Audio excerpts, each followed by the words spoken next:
Hello everyone, आज का video उन स्टूडेंट्स के लिए है जो कि क्लास 10th और 12th में है और 3 मंथ्स के बाद 3 महीने के बाद आपका बोर्ड एग्जाम है और आप बोर्ड एग्जाम में अपीयर होने जा रहे हो।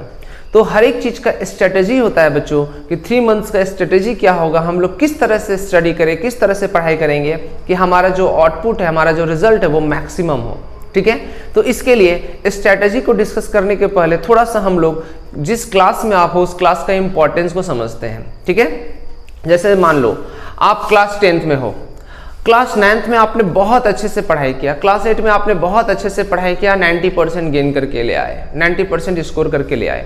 क्लास 10th में भी pre board, half yearly exam, periodic test या क्लास 7th, क्लास 6 जो भी एग्जाम है उसमें आपने बहुत अच्छे से पढ़ाई किया था और आपका जो परसेंटेज था 90, 95, 98, 99 परसेंटेज तक आप रीच कर रहे थे, पहुंच रहे थे। या फिर सेकेंड सिनेरियो में हम ले लेते हैं कि आपका परसेंटेज आप बहुत अच्छे से नहीं पढ़ाई कर रहे थे, लास्ट 5, 6, 7 ईयर जो भी आपने पढ़ाई किया उसमें आपका 40-50% आ रहा था। ठीक है, चाहे दो केस हो सकता है, आपका परसेंटेज 90, 95 या 80, 70 कुछ भी हो सकता है, या फिर आप जस्ट पास मार्क्स के साथ पास करते हुए क्लास 10th में पहुंचे। लेकिन वो जो रिजल्ट है, जो आपको स्कूल रिजल्ट दे रहा था या दिया है, उसका इम्पोर्टेंस, उसका जो आप कहीं भी आज के बाद 10th के रिजल्ट के बाद या 12th के रिजल्ट के बाद आप कहीं भी उस रिजल्ट को प्रोड्यूस कर सकते हो क्या? नहीं।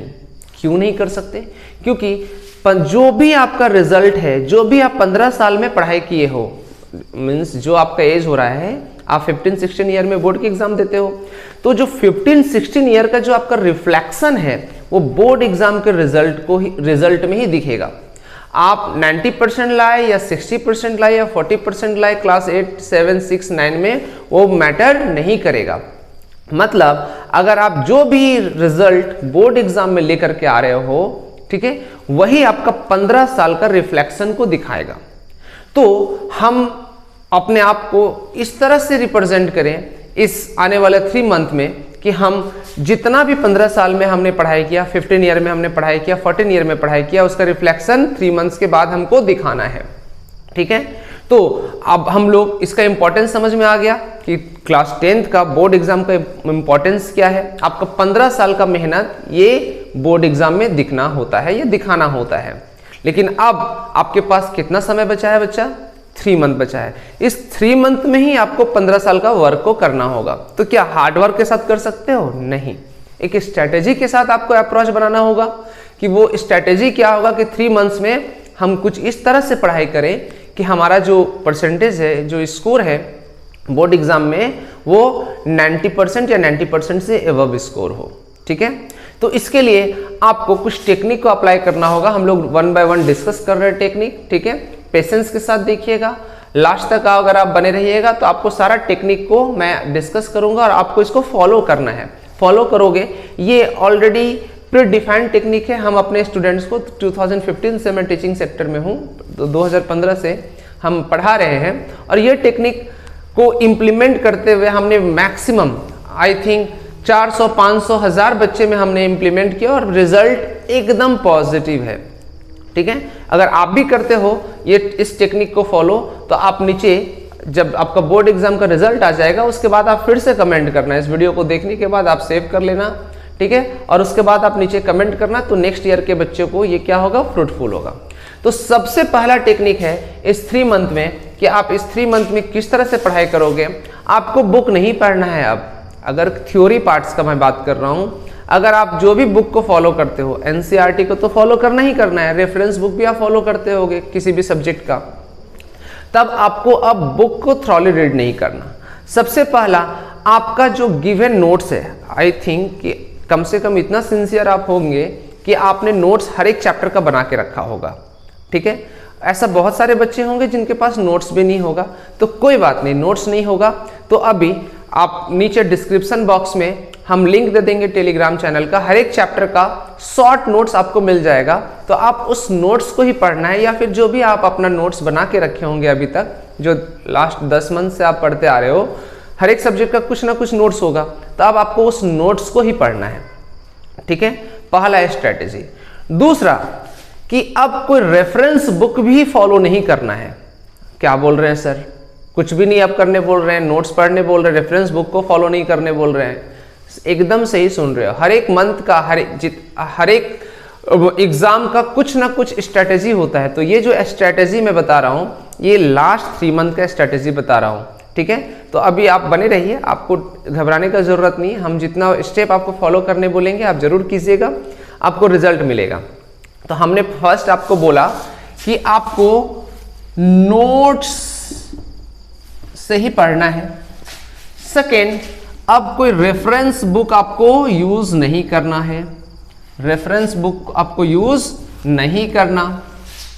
थर्ड, आप जो भी चैप्टर अभी तक पढ़ चुके हो थ्रॉली, ठीक है, तो लास्ट 10 ईयर का क्वेश्चन जो है, जो प्रीवियस ईयर क्वेश्चन है, उसको आपको लेना है और उसको प्रैक्टिस करना है, ठीक है। ध्यान से सुनिएगा मैंने क्या बोला। पहला नोट्स पढ़ना है, दूसरा रेफरेंस बुक अब थ्रॉली नहीं पढ़ना, तीसरा लास्ट 10 ईयर का क्वेश्चन पेपर आपको डाउनलोड कर लेना है, या फिर डायरेक्ट वो बुक आप डाउनलोड मत, वो बुक फॉलो मत कीजिएगा जिसमें आंसर्स के साथ क्वेश्चंस दिया होता है। आप सीबीएसई के वेबसाइट में जाइएगा, वहां पे लास्ट 10 ईयर का क्वेश्चन पेपर आपको मिल जाएगा। अगर आपसे नहीं मिलता है तो मैं टेलीग्राम चैनल का लिंक दे दूंगा, वहां पे हम अपलोड कर देंगे, है ना, वहां से आप डाउनलोड कर सकते हो लास्ट 10 ईयर का क्वेश्चन। तो लास्ट 10 ईयर का क्वेश्चन आपको लेना है। अब आपको सबसे पहले किसी एक साल का क्वेश्चन उठाना है। मान लो 2015 का आपने क्वेश्चन उठा लिया, है ना, 2015 का क्वेश्चन उठा लिया। मैं मैथ्स का बात कर लेता हूं। मान लीजिए रियल नंबर हमारा फर्स्ट चैप्टर है ना, तो रियल नंबर से रिलेटेड आप 2015 में जो क्वेश्चन आया हुआ है आप उसको खुद से बनाने का कोशिश करो। अगर आप 2015 का क्वेश्चन बना लेते हो खुद से रियल नंबर का, मतलब आपका कंसेप्ट रियल नंबर से रिलेटेड सही है, ठीक है। उसी तरह 2015 आपको डाउनलोड करके आपको खोल के रखना है, पीडीएफ खोल के रख लो, या फिर आप प्रिंट आउट करा सकते हो। 100-150 रुपया का बात है। आप हर एक पिछले 10 साल का क्वेश्चन जितना भी पेज होगा आप 100-200 रुपीज लगा करके आप एक बार अपने पास हार्ड कॉपी रख लो। उसके बाद 2015 का क्वेश्चन उठाया, रियल नंबर का क्वेश्चन बन गया, साथ जितना भी क्वेश्चन रियल नंबर से रिलेटेड है वो आप सॉल्व कर लिए। फिर 2016 का क्वेश्चन उठाओ, फिर 2016 का क्वेश्चन भी आप रियल नंबर से रिलेटेड बनाने का कोशिश करो। अगर वो बन जाता है तो ठीक है, 17 का, 18 का, 19 का, 20 का, जो भी है, 22, 23 का, जितना ईयर है 2015 के बाद से, वो आप सारा उस चैप्टर से रिलेटेड, जिस चैप्टर का आपने स्टार्टिंग किया है, रिवीजन करना है ना। बन जा रहा है तो ठीक है, नहीं बन रहा है तो कौन सा टॉपिक से रिलेटेड आपको क्वेश्चन नहीं आ रहा है, उस टॉपिक को आपको क्या करना है, उसका कंसेप्ट फिर से आपको लेना है, उसको थ्रॉली रीड करना है। अगर नोट्स है तो ठीक है, नहीं है तो फिर मैथ्स में तो नोट्स का कोई बात नहीं है, तो फिर आपको उस टॉपिक पे थोड़ा सा ध्यान देना होगा, थोड़ा सा डिटेल वीडियो देखना होगा, या तो आपका जो भी गाइड टीचर होंगे या जिनके पास आप पढ़ रहे होंगे उनसे आपको डिस्कस करना है कि सर इस तरह का क्वेश्चंस में हमको प्रॉब्लम हो रहा है, बेसिक आपको उसका क्लियर करना होगा, ठीक है।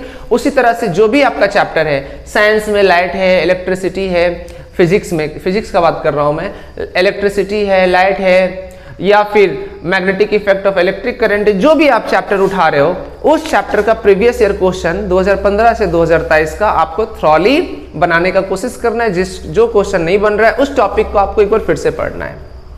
क्लियर है, समझ में आ गया। अब नेक्स्ट स्ट्रेटेजी क्या है? अच्छा, ये स्ट्रेटेजी सिर्फ मैथ साइंस के लिए नहीं, एसएसटी के लिए भी होता है, ठीक है। आप SST, English, social science, means social science तो एसएसटी हो गया, हिंदी, साइंस और मैथ्स में तो ये करना ही करना है। हाँ, जब ये रूल फॉलो करोगे तो इसमें आप ध्यान रखना कि वैसा सैंपल पेपर का प्रीवियस ईयर क्वेश्चन नहीं यूज करोगे जिसमें आंसर दिया होता है। नहीं तो क्या होगा कि आप बोलोगे अरे चलो थोड़ा सा नहीं बन रहा है, थोड़ा सा हम क्या कर ले, थोड़ा सा एक बार देख लेते हैं, नेक्स्ट क्वेश्चन तो बन ही जाएगा, यही से समझ लेते हैं। ऐसा नहीं करना आपको उस टॉपिक को पढ़ना है। अगर प्रीवियस ईयर क्वेश्चन से रिलेटेड वो क्वेश्चन नहीं बन रहा है तो उसको एक बार फिर से आपको ध्यान देना है, ठीक है।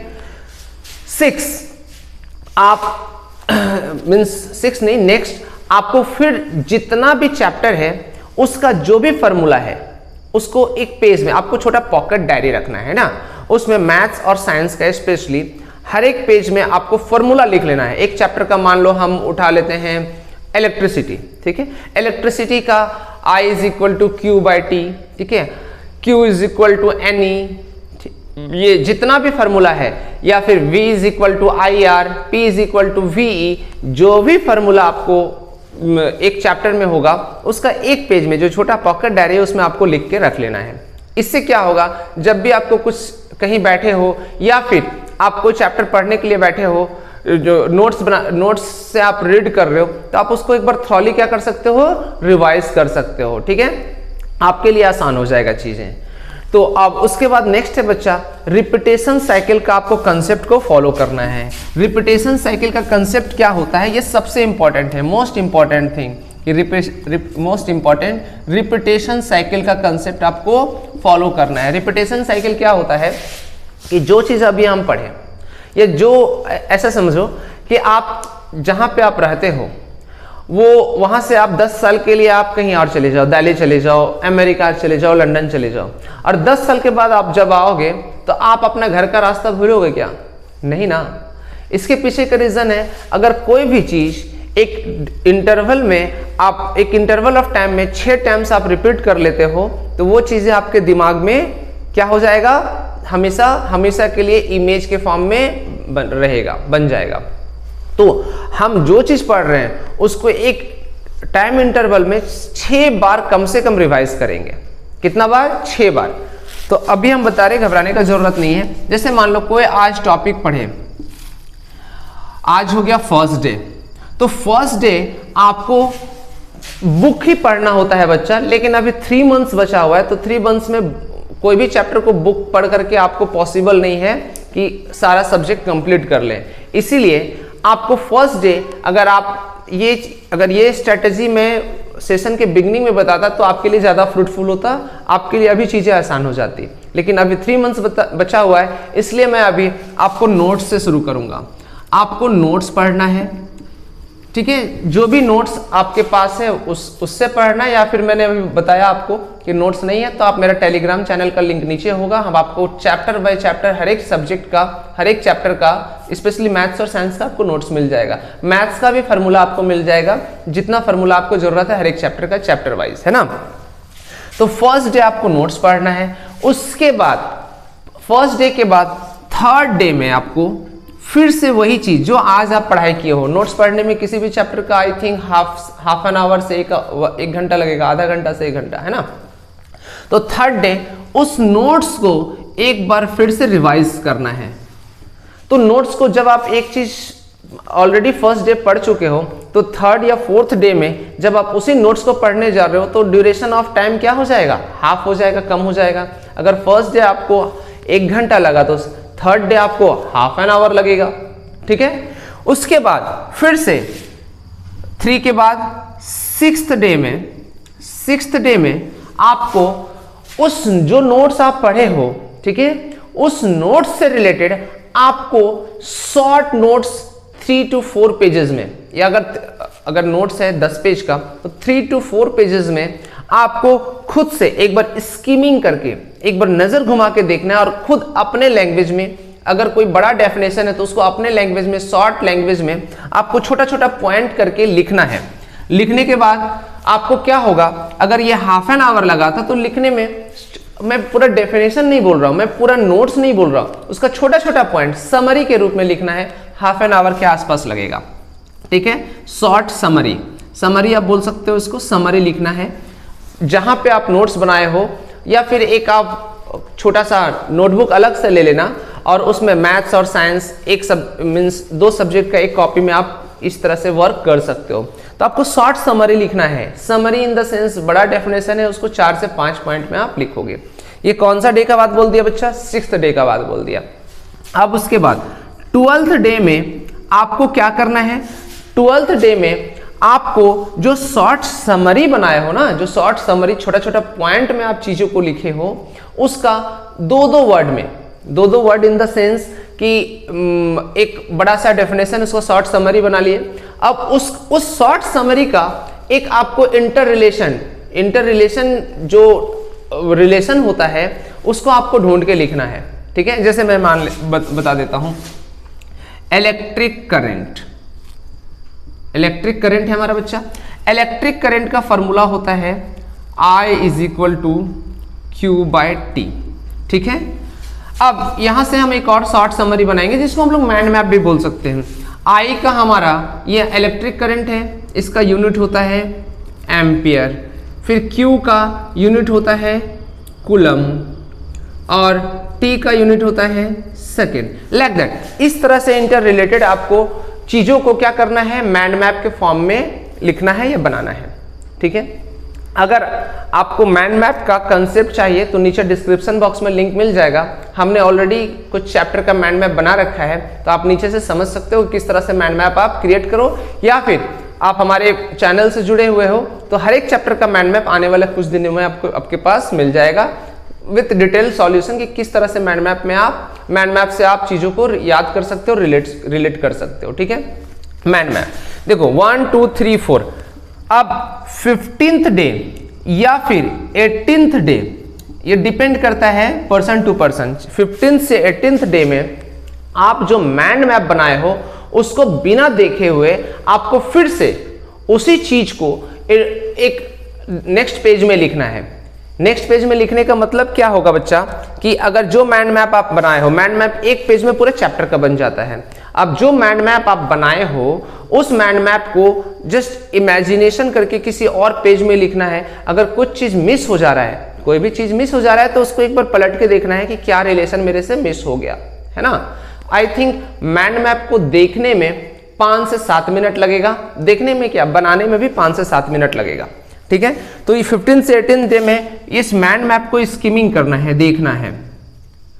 अब last 21st day to 24th day, 21st day to 24th day में आपको क्या करना है, जितना भी आप माइंड मैप बनाए हो, जितना भी इंपॉर्टेंट टॉपिक है, उसको अपने मन में रिवाइज करना है। अपने मन में रिवाइज बिना कुछ देखे हुए, ना नोट्स देखना है, ना समरी देखना है, ना माइंड मैप देखना है, ना स्कीमिंग करना है, समराइज करना है। और साथ ही साथ किसी थर्ड पर्सन को आपको बताना है। मतलब जैसे मैं अभी आपको बता रहा हूं through this video, through this communication, उसी तरह आप किसी को बता नहीं सकते हो, तो आप शीशा के सामने खड़ा हो जाओगे और चीजों को बताओगे। आई थिंक बताने में उस शॉर्ट समरी, उस चैप्टर का शॉर्ट समरी को बताने में 10 मिनट लगेगा, ठीक है, उससे ज्यादा नहीं लगेगा। तो चीजें क्या हो जाएगा, आप जब भी कोई चीज पढ़ते हो और उस पढ़े हुए चीज को किसी के सामने प्रेजेंट करते हो, तो आपके जो माइंड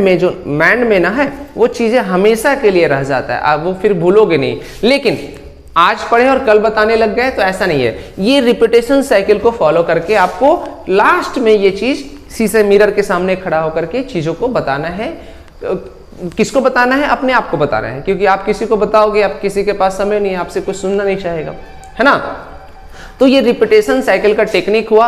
अब आपके दिमाग में आता होगा, इतना ज्यादा हम रिपीटेशन साइकिल किसी एक टॉपिक के लिए फॉलो करेंगे तो बाकी हमारे पास 5 सब्जेक्ट है, कैसे ऐसा पॉसिबल है। तो बच्चों मैं बता रहा हूं, इसमें समय नहीं लगना।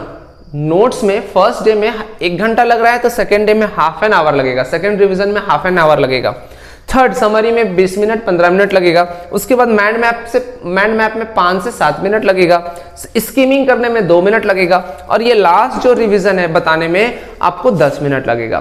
तो ये बहुत ज्यादा नहीं है। इसीलिए मैं बोला कि आपको बुक नहीं पढ़ना, अब आपको कोई रेफरेंस बुक फॉलो नहीं करना है, प्रीवियस ईयर क्वेश्चन को फॉलो करना है, जो कि आपको नीचे डिस्क्रिप्शन बॉक्स में टेलीग्राम चैनल के थ्रू मिल जाएगा, या फिर आप खुद से ही इंटरनेट से डाउनलोड कर सकते हो, ठीक है। और रिपीटेशन साइकिल को फॉलो करना है।